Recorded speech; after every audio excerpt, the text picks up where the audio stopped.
This conference will now be recorded.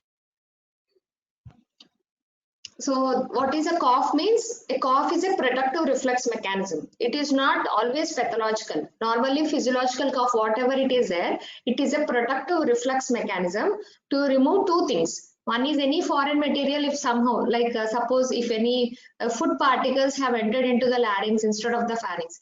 To remove that foreign material also will start coughing.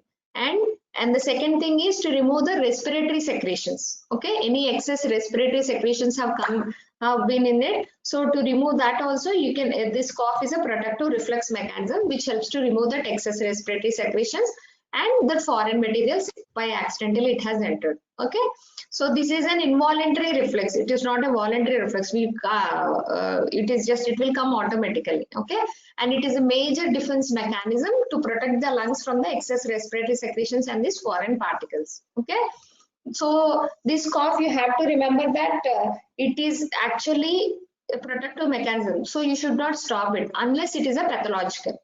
Okay, or if the patient's sleep is disturbed, or if the patient is at a risk of any hernia or any surgery, some scars, incisions are there, at that time only we want to suppress the cough. Otherwise it is a major defense mechanism and physiological to protect the respiratory tract. Okay, so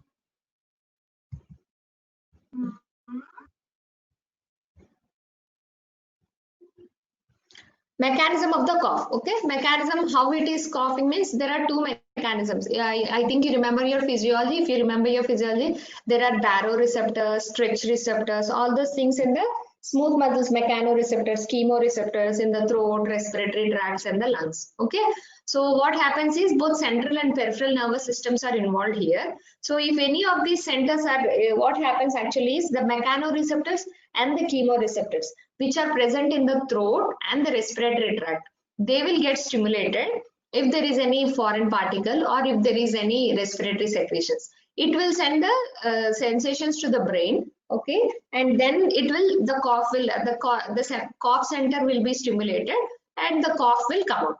Okay, that is the normal mechanism.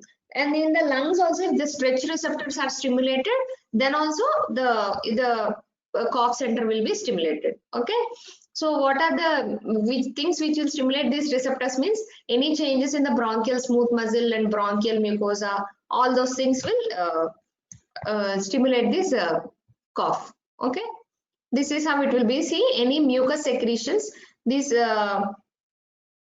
and this is all mucus secretions, whatever it is there. So because if there is any, suppose if there is any inflammation or if there is any pathological things, it will start this histamine, it will start secretions. Okay, and this prostaglandins, interleukins, all these things will start producing the secretions, and this mucus it will come out, and it will, this cough, it will, this mucus it will stimulate the cough receptors which are present on the epithelium. Okay, so it will automatically, the cough receptors, that is the mechano and the chemoreceptors, it will stimulate it and it will stimulate this cough center in the brainstem. Okay, see, cerebral cortex will have a control urge to cough, and the brainstem NTS relay the neurons and its central cough generator through the phrenic nerves, spinal motor nerves and the recurrent laryngeal nerves. Thereby it is going and stimulating the diaphragm, intercostal muscles, laryngeal muscles and abdominal muscles. All these muscles have to be contract to produce this cough. Okay,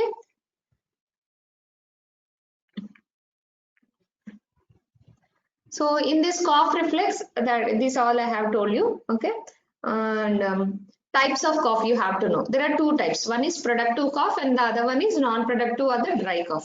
Productive cough is always a defensive mechanism. So it will help to try to send out the excess respiratory secretions from our throat. Okay, so this productive cough will always produce some sputum. With this sputum will vary, it depends on it. Okay, if it is pathological or bacterial infections, the sputum color will change. If it is just a viral, it will be just a serous secretions in the sputum. Okay, depends on the sputum color, will identify the pathology. Okay, and the non-productive or dry cough will be just a stimulation of the dry throat. Okay, so here in both of this productive and non-productive, productive cough is very useful. Okay, and it should not be suppressed because it want to remove the excess secretions from our respiratory tract. Whereas non-productive cough, it is not very useful, so it should be suppressed. Okay, So there are two types of treatment for this, specific treatment and non-specific treatment.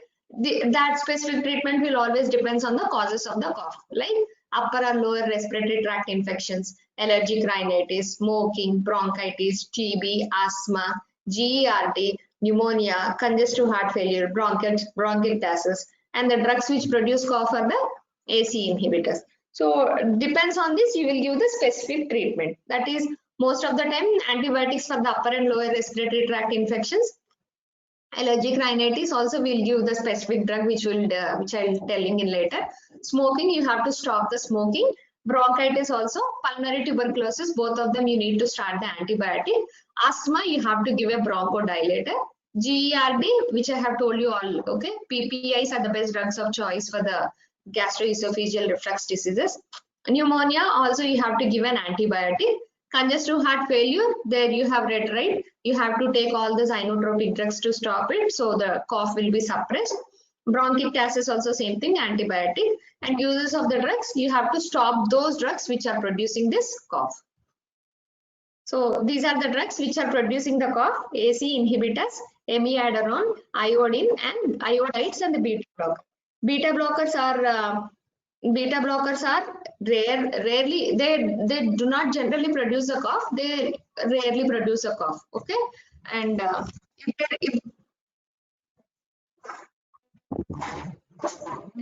if you do not know what is a cough pathology, and if you are identifying that if you have removed all these drugs and you still find that beta blocker the patient is using and the cough is not suppressing, then you can tell that beta blocker is a drug which is inducing the cough, okay.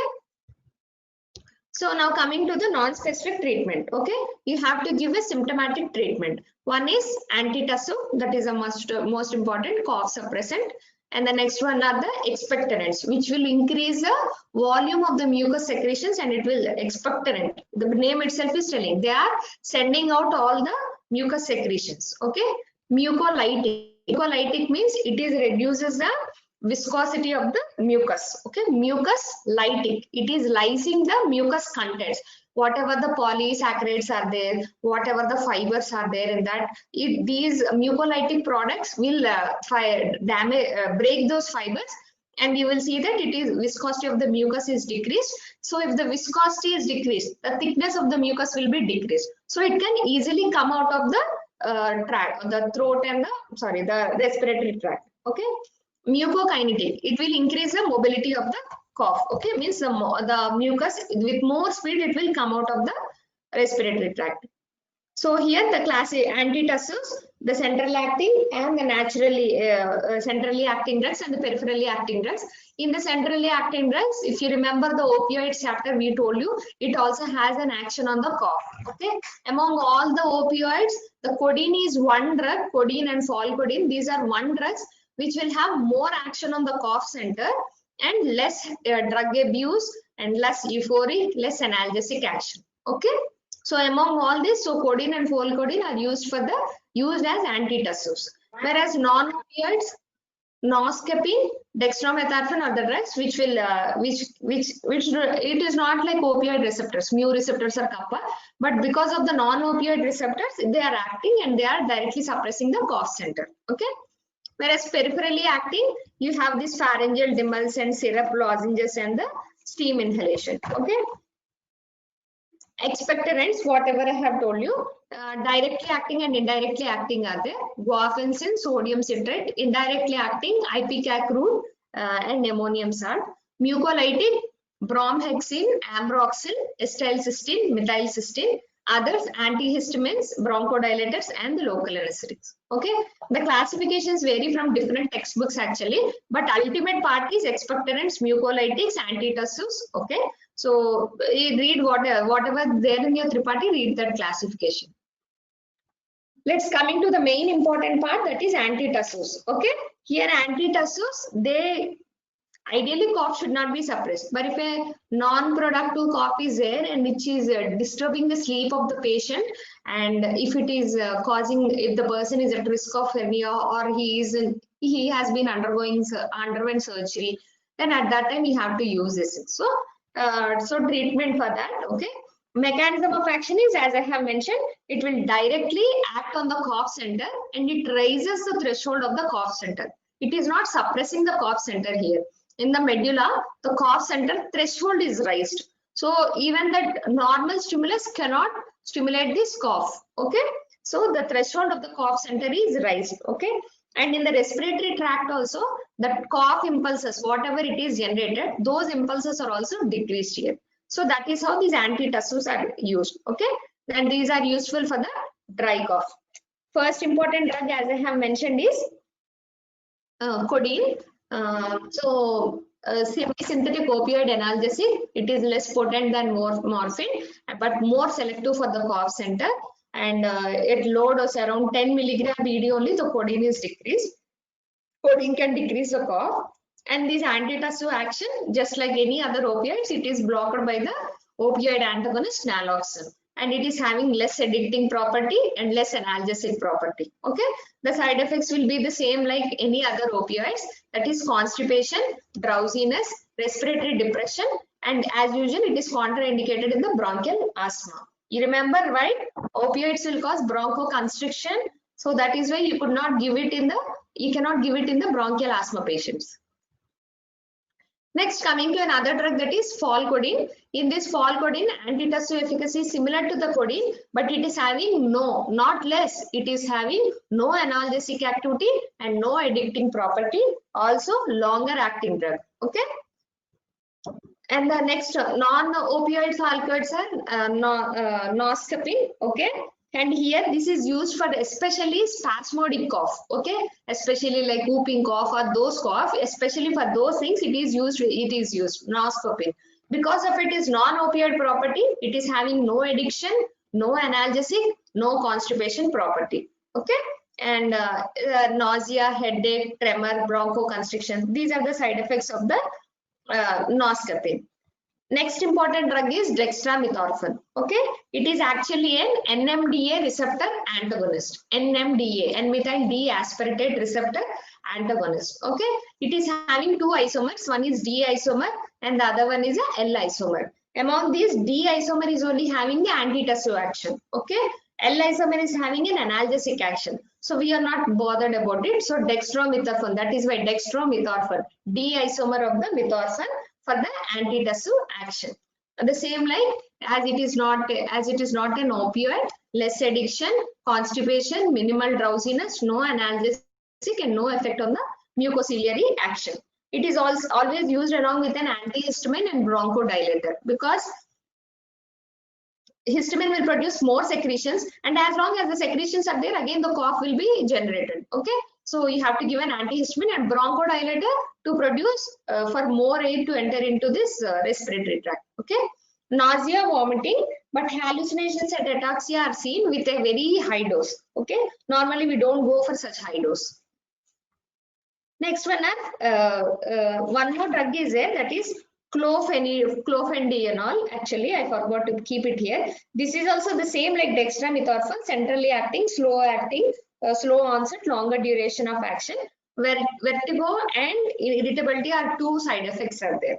Okay, this is about the antitussive drugs. There is one more part called that is pharyngeal demulcents. Means pharynx, whatever the pharynx is there, we are soothing the pharyngeal mucosa. So that is why it is called pharyngeal demulcents. Okay. So normally like whatever those things, the strepsils, the Vicks, the Halls, whatever all those things are there, those are the demulcents. Okay.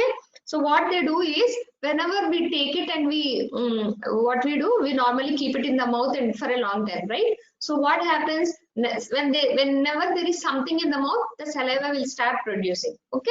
So because of that, the pharynx will, those secretions will soothe the pharynx. Okay. And also this whatever it is, you know that some ginger, some mint, all those contents will be there in the pharyngeal demulcent. Those things will soothe the throat. So whenever the throat is soothed or it is not dry, means it is becoming wet. So obviously the efferent impulses, whatever the input from the pharynx to the cough center, that will be decreased. Okay, because the inflamed pharyngeal mucosa, whatever it is there, it has been soothed because of this demulcents. Okay, So this is a symptomatic relief in the dry cough, and some syrups and lozenges, most of them it will be there. Okay. Next one are the expectorants. Expectorants, as I have told you, mucokinetics and mucolytics, whatever those are there, it will be there. Expectorant, so it will drive away from the chest. Whatever it is there in the respiratory tract, those will be driven out from the chest. So the bronchial secretions, whatever they are there, it will be increased in this time, and the viscosity of the secretions will be decreased. Okay, and it facilitates the removal. So in these expectorants, they normally do not suppress the cough here. So because of the increased bronchial secretions and the viscosity, more cough will be produced, and once all the secretions have driven out of from the respiratory tract, the cough will be suppressed. Okay, so these are mainly helpful for the removal of the respiratory secretions, not directly to suppress the cough. Okay, so directly acting and indirectly acting are there. So guaifenesin, sodium potassium citrate, and ammonium salt, potassium iodide. Whatever these are there, sodium, potassium citrate, these are acting just like salt, whatever the salt is there.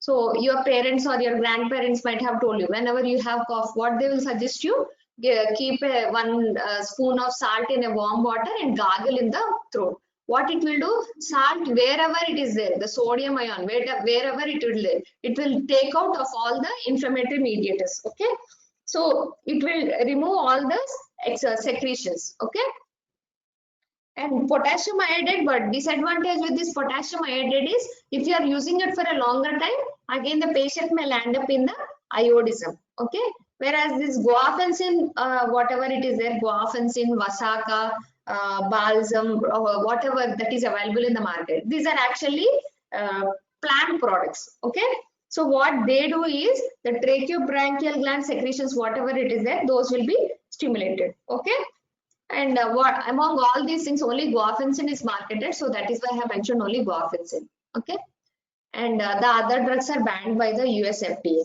Okay, next sodium, potassium, these I have told you. Okay, potassium, as I have told you, iodism, the patient may land up in iodism.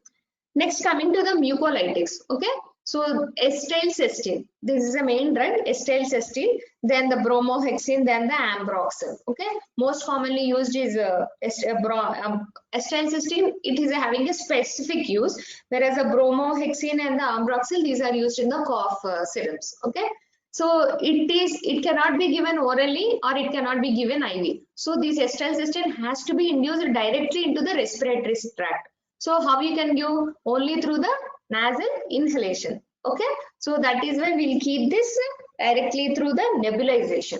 Nebulization, whatever that steam is there, that steam will go directly into the respiratory tract. So acetylcysteine directly will go into the respiratory tract, and it will break the secretion, disulfide bonds and mucoproteins in the sputum. So once the sputum it gets split up, the viscosity will be decreased, and obviously whenever it is diluted, obviously it can come out of the respiratory tract with great speed. Okay. Next, like acetylcysteine, carbocysteine is there. It is also liquefying viscous sputum, and but advantage is it can be given orally, not like acetylcysteine nebulization. It can be given orally, but one big disadvantage is it can cause gastric distress and that is GI irritation and the rashes. And whenever if the patient is having peptic ulcer, it will break the peptic ulcer. So the patient may land up in the perforation. So it is contraindicated there. And these are the one bromhexine, as I have told you, Vasaka. Okay, it is a synthetic derivative of the bacillin from the Vasaka. It is also the same thing, mucopolysaccharides, whatever they are there, it will depolymerize the mucopolysaccharides and it will increase the lysosomal enzyme activity. So the volume of the sputum is increased, but the viscosity of the sputum is decreased. So the same thing, GI upset, rhinorrhea, lacrimation, it will be causing because lysosomal enzyme activity is increased. Okay. So whenever the tracheostomy mucus plug it is there, it can be used there. Next one is ambroxol. It is a metabolite of the bromhexine, similar property. It can be given orally also. One more thing is there, that is Dornase alpha, human recombinant DNase, and it cleaves the DNA of cystic fibrosis. Inhalation only, same like acetylcysteine. Okay. And last one are the antitussives and the bronchodilators. Okay. In these antihistamines and the bronchodilators. Antihistamines, they are generally a co-drug, means it is not used all alone, it is used along with the other antitussives. So it is added to antitussives and expectorant formulation because it is having sedation action, anticholinergic action. So the person will sleep for a little longer time. And anticholinergic is, what is anticholinergic action? The mucus secretions will be decreased for the anticholinergic action. So the secretions will be decreased, and but it is not having any selective action on the cough center, no expectorant action. Okay, especially it is suitable for the allergic cough but not for the asthma. Okay, chlorpheniramine, diphenhydramine, promethazine, but not newer generation antihistaminics are not very much useful for the cough. Only the first generation antihistaminics are useful for the cough. Last one is a bronchodilators. Bronchodilators, whenever the bronchospasm is there, it will induce or aggravate the cough. Okay, so bronchodilators, what they do is they clear the secretions, they increases the surface velocity, and the airway also it will be dilated, so more air can go inside, and also at the same time all the respiratory secretions can come out. Examples are the salbutamol, beta-2 agonist, and terbutaline. Okay. Local anesthetic, these are not very properly used, but these are used only for the conditions, very rare conditions like for intractable cough of the bronchial carcinoma. It is also administered by the nebulizer to prevent the cough during the endoscopy, and it will be instilled topically in the airway. Okay. And the other things what we normally use is role of hydration in the cough. Dehydration, what it will cause? It will increase the viscosity of the secretion. Whenever you are doing the steam inhalation, it will give adequate fluid and the viscosity will be decreased and the secretions will come out. Okay, so that is about the steam inhalation. Okay, this is about the specific treatment approach to the cough I was telling you in the beginning of the class. If you are having upper or respiratory tract infections, you have to use the appropriate antibiotic. Smoking or chronic bronchitis, first thing you have to stop the smoking. TB, you will give the antibiotics for the tuberculosis. Asthmatic, inhaled beta-2 agonist or corticosteroid. And post-nasal drip, sinusitis, all those things, you have to use nasal decongestants, antihistamines, and the antibiotic. GERD, as I told you, proton pump inhibitors, and at the same time, diet also you have to modify, and at the same time, you have to raise your head to a little higher than the chest. Okay, and AC inhibitor, you should stop using the AC inhibitor. Okay, and if you want to go for another drug, then you'll go for the ARBs, that is angiotensin receptor blockers, that is losartan. Okay, so this is all about the cough. Okay, all you have to know is you have to this is very important actually. Okay, cough, you have to know the drugs, and all the drugs you have to know, and which drug is used to decrease the secretions, increase the secretions. The basic gist you have to know. Okay, so this is about this today's class, a very short class actually. So let's take the attendance here. Okay.